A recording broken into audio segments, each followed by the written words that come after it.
It was the Stoli the goalie show as the Maple Leafs beat the Rangers 2-1 in overtime. You're listening to the Locked On Leafs podcast, part of the Locked On Podcast Network. It's your team every day.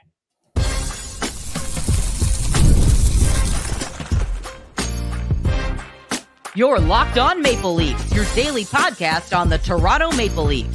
Part of the Locked On Podcast Network, your team every day.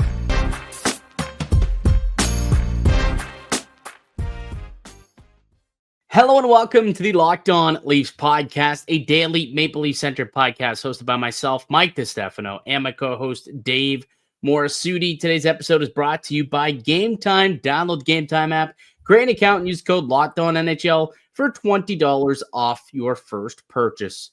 What's happening, Dave? How we feeling coming off a big Jays and Leafs dub on Thursday night?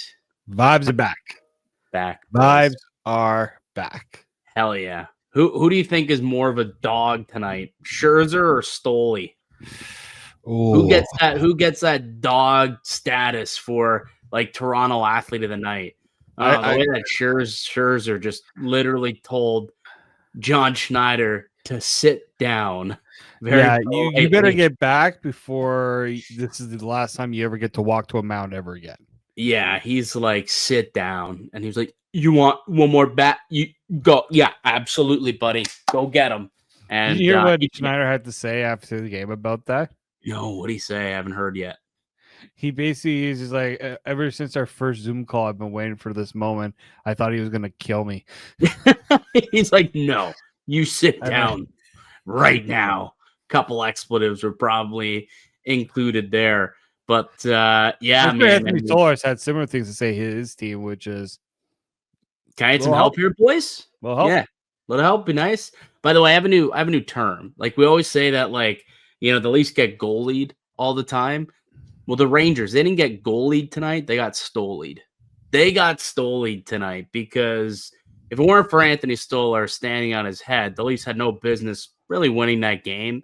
You know, it's not that they were horrendous, but not a whole lot cooking. Didn't get a whole lot of chances offensively, but man, their goaltender came up big for them, kept them in the game. They got that goal early from Matthew Nyes on the power play, which finally got a goal on the power play, which is good to see.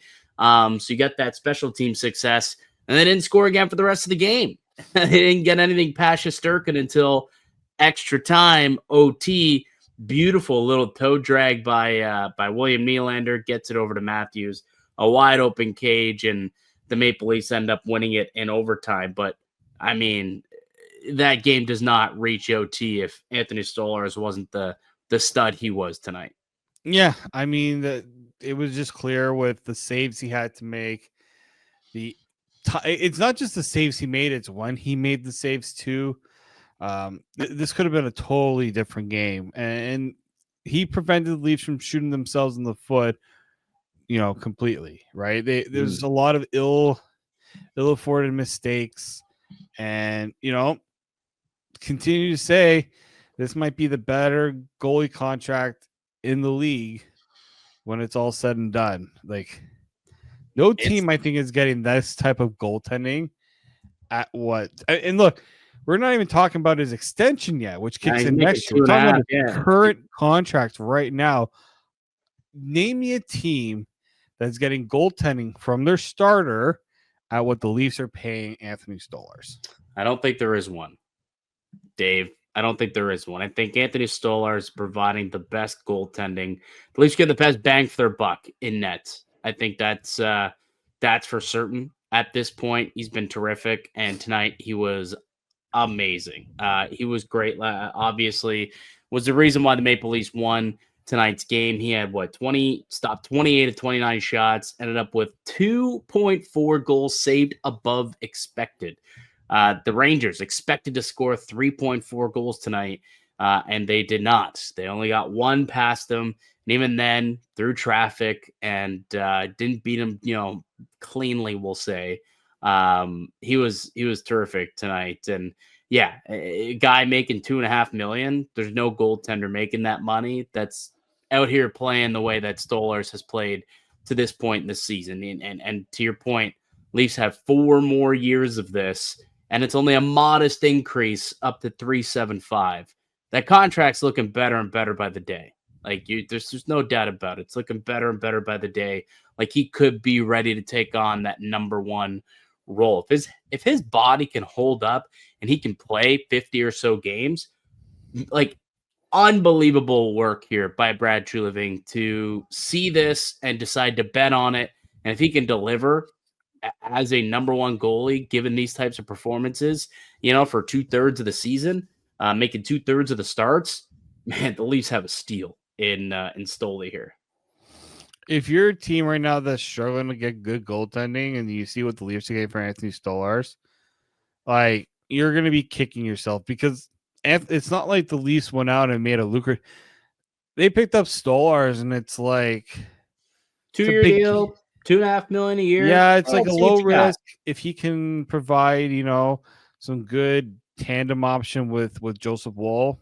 The Leafs will be like we said this had the potential to be a really good deal. I just know I don't think anyone could have imagined it being this good.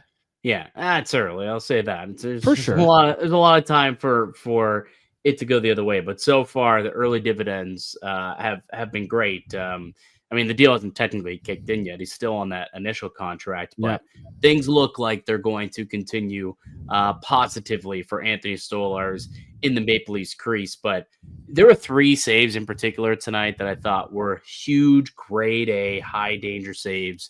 And again, I believe they were all in the second period, if I'm not mistaken, which continues to be an issue for the Maple Leafs. Mm-hmm. That long change continues to kind of be a problem for them for whatever reason. But you've got that. Was it Artemi Panarin off the rush? He had that tip in on the 2-on-1. Connor Carrick had that 2-on-1 tip in as well.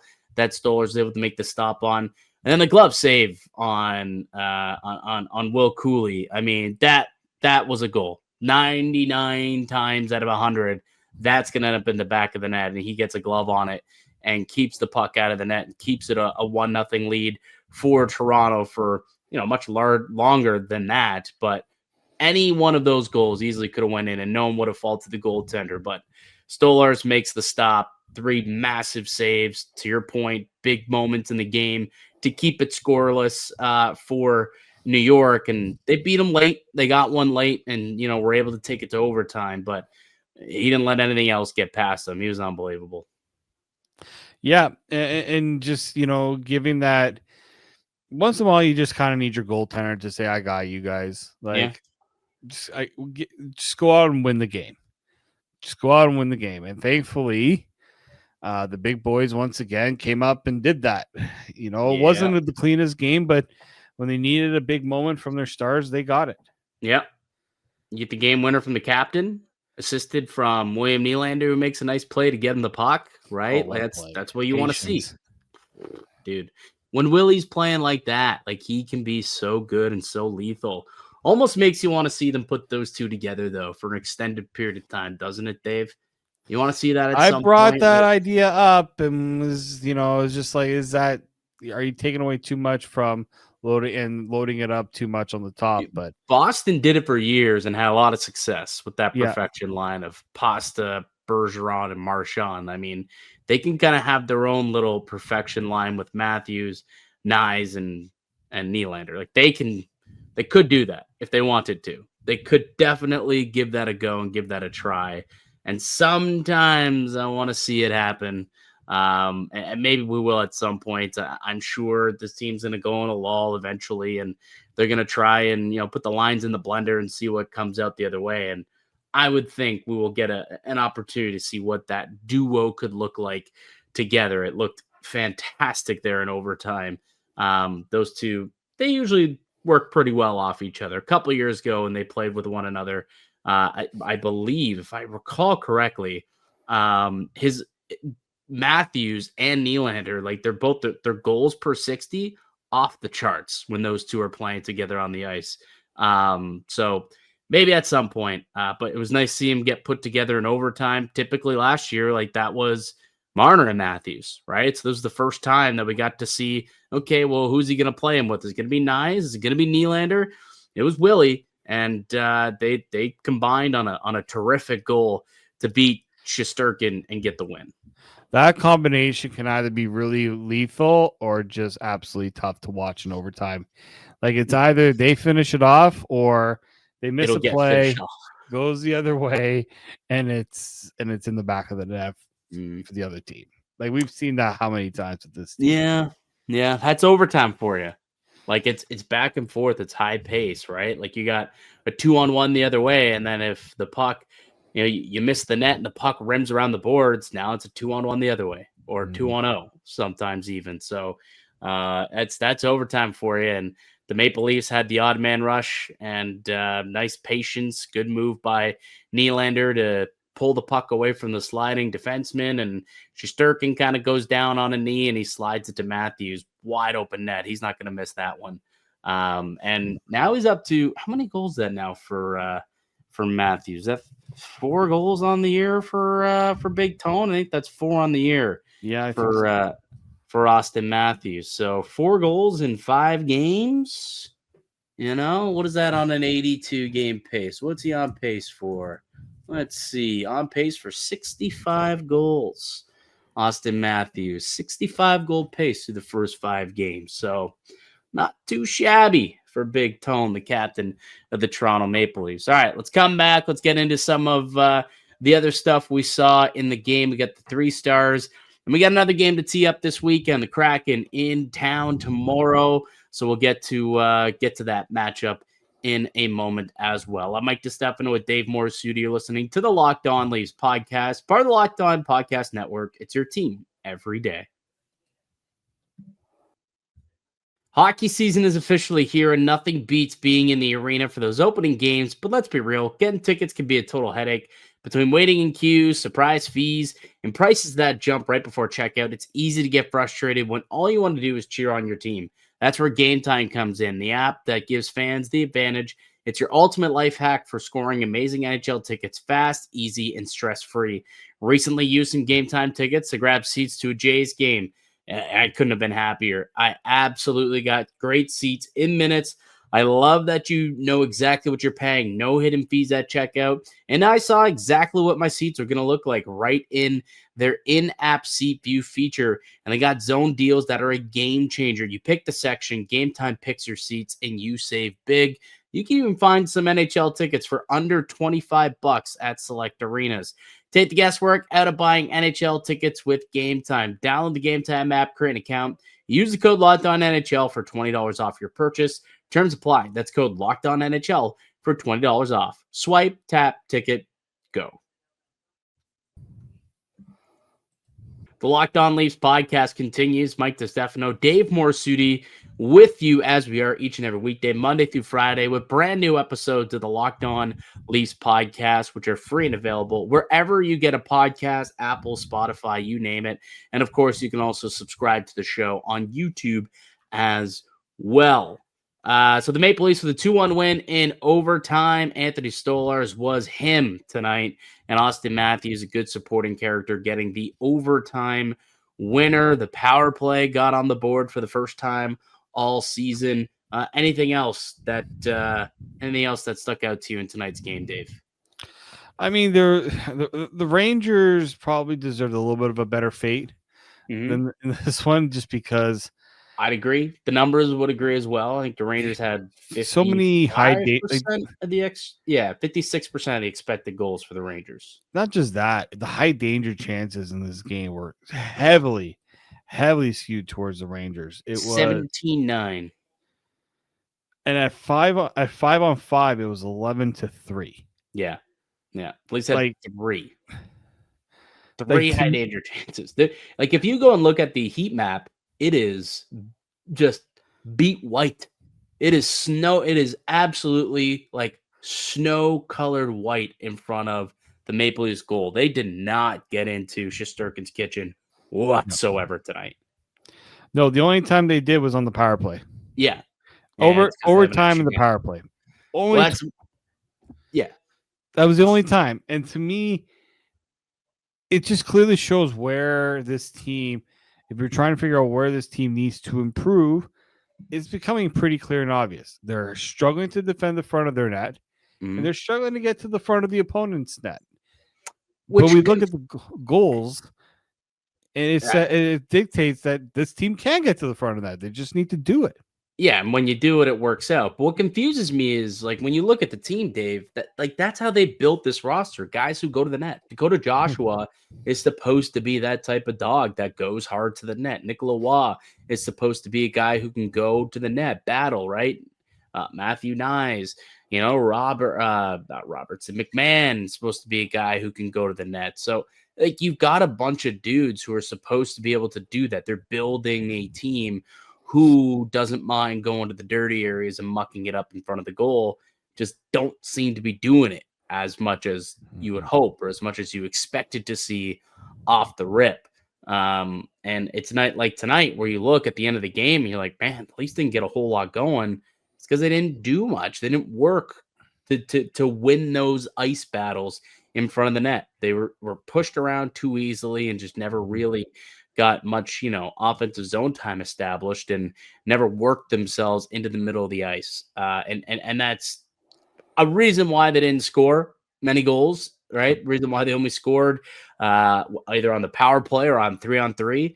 No goals at 5-on-5. And like you said, only 3 high danger chances at 5-on-5. So yeah, we expected it to be a more lower scoring game because Shesterkin's one of the best goalies in the world, if not the best goalie in the world, the highest paid goaltender in the world. But I definitely expected the offense to look a little better and get more scoring chances than they did. Yeah. I mean, again, the Rangers play with a little more conviction offensively, and that's something we kind of hope that the Leafs are going to be doing more of. And you're right, like all the players they brought in should be doing it. They should be doing it more. And I'm sure Craig Berube is going to get on their case to do it more. And, with guys looking to get back in the lineup, it's an easy way for Craig Berube to say, if you're not going to do it, we got guys sitting that are going to go and do it for us. Yeah, we'll get to that in a second because Steven Lorentz was a game time decision to play. They opted to sit him out again, going with the same lineup in which, worked out for them well against Nashville. I'm curious if they'll have the same conversation overnight heading into the game against Seattle. We'll have that conversation in just a moment, but let's wrap this game up with our 3 stars of the night, Dave. First star, we don't even need to, pretend like we don't know. It's Anthony Stolarz. You can make him your first, second, third star of the game realistically, but Stoli, the goalie, is absolutely first star. It stopped 28 and 29 pucks. He faced 19 high danger chances and he stopped 2.4 goals saved above expectation. That's a very good evening for a goaltender and the sole reason pretty well why the Maple Leafs left tonight with 2 points. Yeah, he is the reason why you talked about the goal saved above expected. He won them the game. Yes. He stole He stole-lead the Rangers. We gotta remember to use that term. He stole-lead the Rangers. And you know what?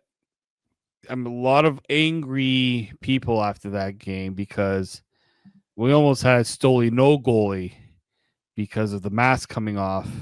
Dude, yeah, which is ridiculous. How do you not? And no one noticed for like at least it had to have been at least 9-10 seconds that they were continuing on playing, and no one noticed that this guy was without a kit. He had to make a save. Like they took a shot on net. How do you not notice the goalie doesn't have his mask on? I guarantee if the Rangers scored, there would have been no review, or if they would have reviewed it and it would have gone against the Leafs. Sorry, I'm just a little fired up on that one. But Craig Berube was pretty. He wasn't happy about it. I wasn't happy about it either. I'm sitting there yelling at the TV. I'm like, the guy's mask is off. What are you doing? And then all of a sudden, the shot gets fired. I'm like, what the hell? Like, what is going on here? How has this play not been blown dead yet? And then eventually it did. But that was after Stolarz put himself in harm's way, taking a puck off the chest. And if that was, a high-rise wrister, could have took that thing off the dome. That would have been terrible news for Toronto. Yeah, I think Stolarz also spoke on it after the game, and essentially just said like, rule needs to there needs to be a better rule in place so that something like that does not happen. Well, I mean, yeah, the rule is you blow the play down dead as soon as the helmet comes off. Like, I'm pretty sure that is the rule. And he said this is the second time it's happened. Happened to Aiden Hill the other night. So hopefully we can find a compromise. And like goalies are trying to knock. Am I wrong? Is that not the rule? Like the second the goalie's helmet comes off, aren't they supposed to blow the play? Done. So like, what are we talking about? The rule? They just have to, use the rules. Like, call the game the way it's supposed to be called. Yeah. Keep an eye on the goaltender. Like, if everyone is sitting on the couch and everybody in the arena could see that the guy's mask was off for 10 seconds, like, how do none of the 4 refs see that and blow their whistle? I just don't understand. But, what are you going to do? Luckily, he did not get hurt. And he still made a save. Don't get me wrong. Actually, hold on. The rule is play can continue against a maskless goalie in the event of an imminent scoring chance. Really? Yeah. I didn't realize that. Interesting. So I'm guessing. My guess is that if there's a shot going in and the goalie's mask is coming off, they got allowed. But this is different. This is the mask is coming off. They haven't even shot the puck at the net yet. Yeah, the word imminent is where you get the gray area, I guess, right? Like, where do you get, what does imminent mean? Is that literally within a second? Or is that like, a developing play? Or is it the fact that the puck's already on its way and maybe the goalie knocked it off, but like it was already on its way on the net, and like, that's where the gray area, I guess, is there then, if that's the rule. And if it is, then the only way to really take that out, and I guess you don't want to get in a situation where goalies are taking their helmets off, to negate scoring chances, I suppose. So that is, I guess, the one thing that they're trying to negate by having that little wiggle room gray area. But I don't know. It was definitely an unsafe play, and how you go that long without noticing and blowing the play dead is beyond me. But anyways, didn't get hurt, thankfully. Stay in the game. Only get 1 goal. Got the Maple Leafs to win. He was the number 1 star. Who's the second star tonight, Dave? I have to go with the first goal scorer, the one that actually heeded our advice a little bit and go to the net. Yeah, things happen. Matthew Nylander. But I thought he was pretty good all game long. I thought, one of the few guys that were really pushing play, trying to get things going. Now, I thought that line wasn't as good defensively. They were guilty of allowing those high danger chances, but it's funny because there was a lot of talk going into this game about the Rangers giving up on Chris Kreider and trading him away. Yeah, there's a bit of Chris Kreider and Matthew Nyes. Desire to be in front of the net and do whatever it takes to score. Yeah, absolutely, there is. It's funny. Nyes 3+ shots was my FanDuel best bet for this game, and he accomplished that in the first period. It was great. Nyes was all over the place. You love it as a better when that happens. Oh, first period cash on a prop? Absolutely. You 100% love when that happens. But yeah, that Nyes was solid again tonight, man. Like, he's just, what I love about him is that he's consistent. He plays the same way each and every day, each and every game. Doesn't matter who the opponent is, whether they're good, whether they're bad, whether they're heavy, whether they're fast, skilled, speed, soft, what doesn't matter. Matthew Nyes plays his game to the best of his ability, and it usually turns out to be pretty good because he's bigger than most people. He's, not the fastest skater, but he's got some wheels. He can skate around, and he's showing this year that he's got a lot of skill as well to go along with all that. And if he puts it all together this year, he could have a Kreider-esque season. And I say that because Chris Kreider had 2 50-goal years, 2 50-goal seasons, certainly multiple 40+ goal seasons. And Nyes could really turn into that. Thought he was great tonight. He was my second star as well. The third star, I actually decided to go a little off the board on this one because I figured that your third star was going to go to one of the 2 men that set up the game winner. I want to give some love to the third line. Again, I thought that they controlled play. They had some chances, and they won their minutes. They were actually a 90% expected goals when those three of Bobby McMahon, Nick Robertson, and Max Domi were out on the ice. They outshot the Rangers 5-1 and outchanced them 3-0. So, again, you're trying to showcase Nick Robertson. You're trying to make sure that Max Domi and Bobby McMahon can do some things out there. And I thought that they definitely weren't liabilities and, controlled play. They didn't score, didn't find the back of the net. But I thought that they had a pretty good game, that third line. Yeah, no, I think I'm curious to see how that changes, that dynamic changes when they're on the road and they don't have the ability to match up. Mm-hmm. And Brew doesn't get that opportunity to match up the lines how he wants them to. And it's always been kind of my conundrum with that line. But, they did have a couple of D zone starts. I think they're majority of the time they're starting in the offensive and neutral zone, which is kind of okay. That's what you expect from that third line, because they're not the checking line. They're not the third. They're not the defensive line. So you have to kind of make things do. But hey, when you're going to get those offensive chances, you got to spend more time in the offensive zone than you do in the defensive zone. That's something that this trio does very well. Yeah, absolutely. Your third star? Yeah, I'm going with the duo, Matthews and Nylander. Yeah. I don't know how Zibanejad missed that open chance to get a shot on goal, but boy, are Auston Matthews, William Nylander very glad he did. Just the whole play was nice. Like Nylander taking the very patient. Okay, you can skate on. You can slide on by while I pass it to Auston Matthews wide open. Again, another tap in for Auston Matthews. Yeah, he hasn't had to grip it and rip it a whole lot this year. We'll say that. It's been a lot of easy goals for Matthews. What he has, he's got two. What is there now? I guess 2 tap-ins and 2 empty net goals. So he's getting the beneficiary of good puck luck. I will say that, or I guess you could just say he's putting himself in good position, right? Yep. Like that's another way to look at it. A positive way to look at it is he's getting to those right areas of the ice where, teammates can find him in a good spot, and then just allows him to get those easy tapping goals like he had the other night, when he got fed by Nyes, or tonight, Nylander with a nice little move. He's going to the right areas. And that's what 69 goal scorers do. They find those soft spots on the ice and, find ways to get some easy ones to drop, because we know that he can grip it and rip it. We know that he can go bar down. We know that he can deke. We know that he can, unload a nice one-timer from his office. But sometimes you get some easy tap-ins like he has the last couple of games. But one day we'll see those two together at 5-on-5, and we'll see if they can get cooking. Do got to give a shout out to Morgan Riley on that started that breakout, the 2-on-1, right? The block, and then gets the puck up quickly to Nylander, and away they go, right? So also a little special shout out to the third man who was on the ice for that overtime winner.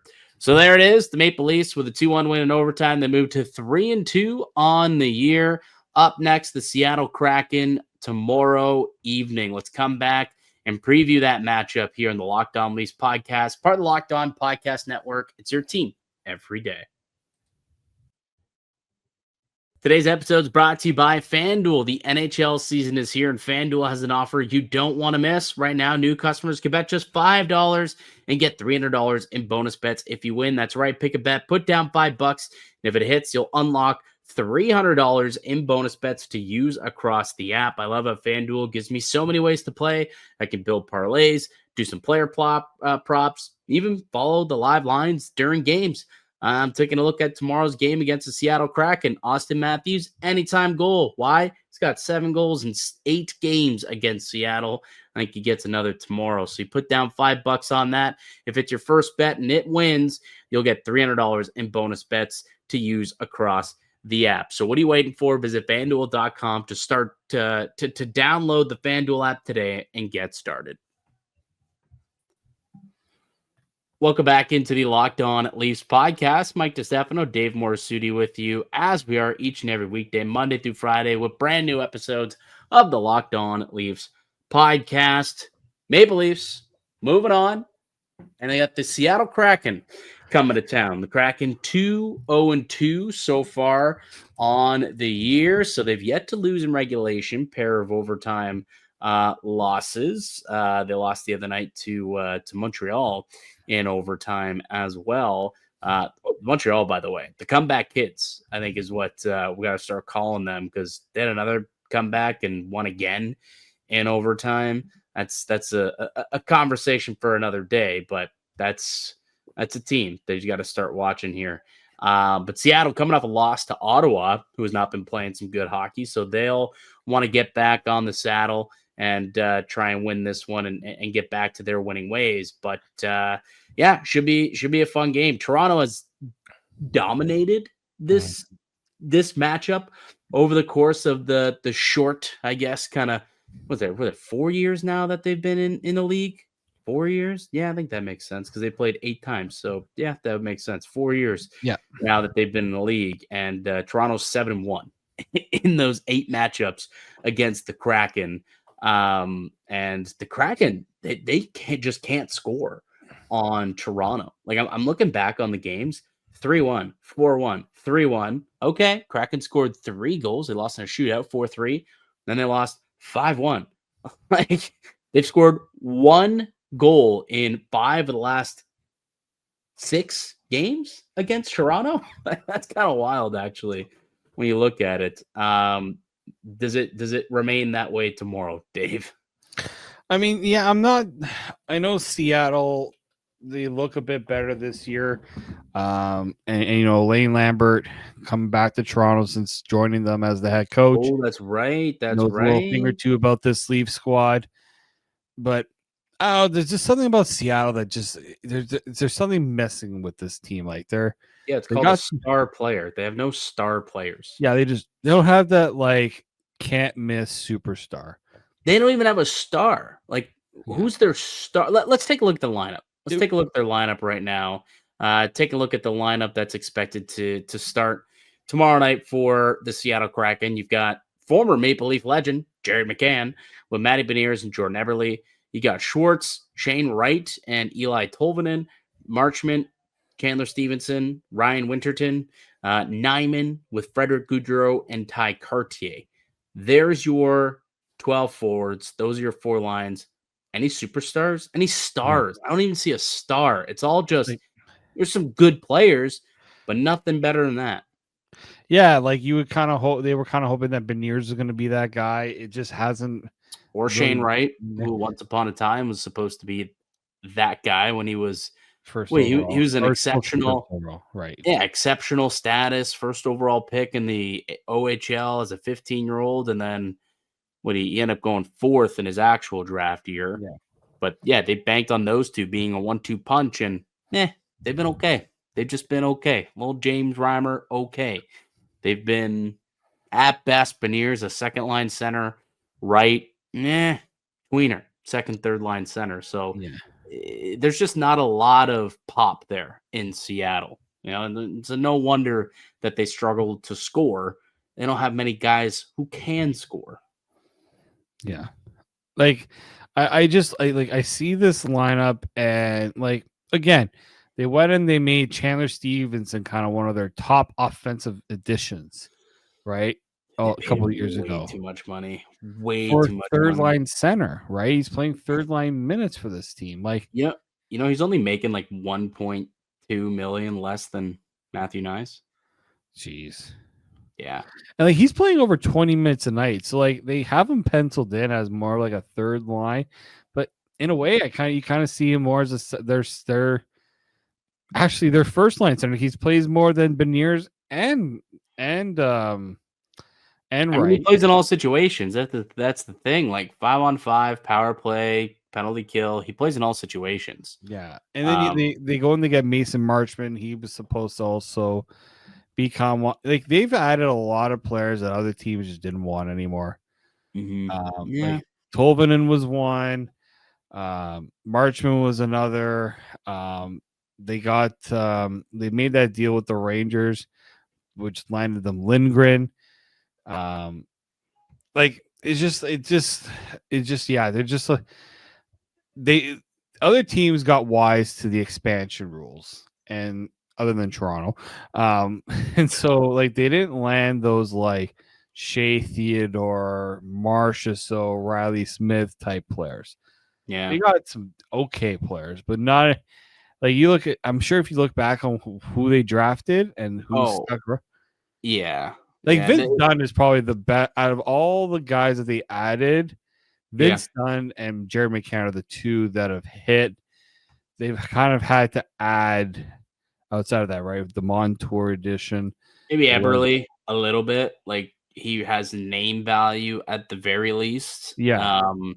But yeah, because I remember if you look back on their draft, and we're going a little, I guess, sideways on this conversation, but like they kind of prioritized just keeping cap space. So they didn't take the best players. They kind of took some like I'll never forget. I think they had an opportunity technically to take like Claude Giroux or something like that. I want to say may have been someone who was left exposed by Philadelphia. There was somebody, maybe it wasn't Giroux, but there was someone who was left exposed. There's like Tarasenko was a perfect player actually, who was left exposed by St. Louis, and instead they took like some bum, and they were like, "Nah, we don't want to take Tarasenko because for what reason I do not know. They didn't want to take his cap space, so they prioritized keeping cap, but then couldn't lure guys in for agency or didn't spend their money on the right players. They gave Chandler Stevenson way too much money.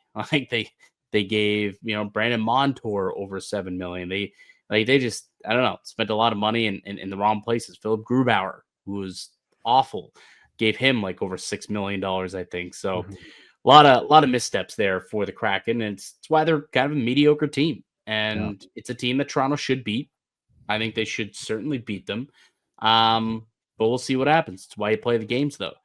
Who's our locked-on player to watch from the Seattle Kraken, though, Dave?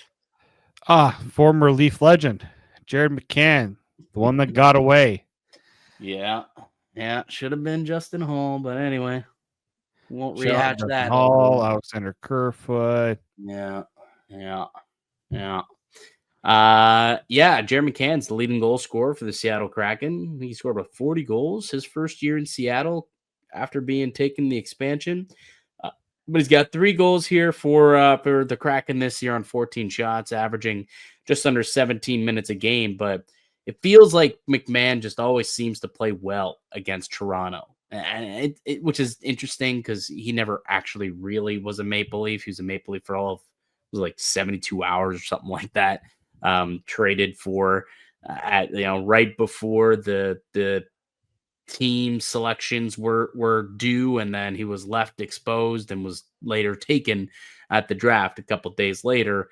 But it does feel as though he always has that chip on his shoulder, little revenge narrative whenever he plays Toronto. I think he's got 7 points in the 8 games here that the Kraken and Leafs have played, maybe 6 points, I think, in 7 games that they've played against one another. So yeah, he's the guy who you're going to want to watch out there for the Kraken. Yeah, and so every time he does something, you just know something goes, Dubas. Like it's just Thanks, Kyle. Yeah. All right, player to watch for the Leafs tonight, Dave. Who do we got? Some guy named Auston Matthews. I don't know if you've heard of him. Pretty good player, I've heard. Yeah. He loves playing against the Seattle Kraken. 7 goals, 14 points in 8 games. He's one. Like they've had so many really good performances against Seattle, and Auston Matthews is usually right in the middle of everything. I think only Mitch Marner has better numbers. As like in the series. Marner had 15 points in the 8 games. Matthews 14, so they're pretty well neck and neck. But so I mean, Auston Matthews is he's doing his thing. He's still scoring. He has at least 1 point in every single game that they've played. At least 1 point in each game. Yep, he has three in his last 2 games. Three goals in his last 2 games. He's putting up the shots. They only had 2 tonight, but 5 against Nashville, 8 against Detroit. Like and then 8 and 6, so 14 against Detroit in those 2 games. Like he's starting to do what is expected. He's shooting. I would assume that's something we're going to see a lot of against Seattle tonight. Yeah, confidence should be high. Should be high for Auston Matthews tonight. Do you think we see Steven Lorentz in the lineup tonight? Tough. He probably should come back in. I didn't think the fourth line was anything special. So you taking out Calle Jarnkrok? It's either Calle Jarnkrok or Dakota Joshua. Like, it's one of those two guys. Yeah, that'd be tough to take Joshua out of the lineup. It's just making so much money. Just feels weird to take out a $3 million player, doesn't it? It does, but unless like he's gonna go and challenge like a Mason Marchment, who we know is willing to be physical and stuff, like I don't know. I just think that like I'm not advocating for Joshua to come out. It's just I feel like with the way that things went against the Rangers, I think you could use a little more speed, a little more of a defensive mindset in the bottom six, but That's they might. I mean, Robertson for Lorentz makes the most sense. Yeah, probably. And you can move Calle Jarnkrok to the third line if you want to keep that offensive punch a little bit. But yeah, I think like I can understand why they didn't add Lorentz in this game against the Rangers, but I feel like it's gonna be harder to justify not having him in the lineup. But again, they might just say, we're not gonna mess with the winning lineup. Kind of that be it. We'll see. We'll see what it looks like tonight when they play the Kraken, or tomorrow night, rather, when they play the Kraken, Saturday night. Second hockey night in Canada of the season. Should be a fun game. All right, that'll do it for us here today on the podcast. I'd like to thank you all for listening and supporting the show. You can subscribe to the Locked On Leafs podcast on all platforms and receive daily Leafs content. Follow myself on Twitter at Mickey_Canuck and follow Dave at D_Morassutti. Follow the show as well at Locked On Leafs. We'll be back with another episode for you guys on Monday. Enjoy the game tomorrow. Go Leafs go. And until then, keep locked right here on Locked On Leafs.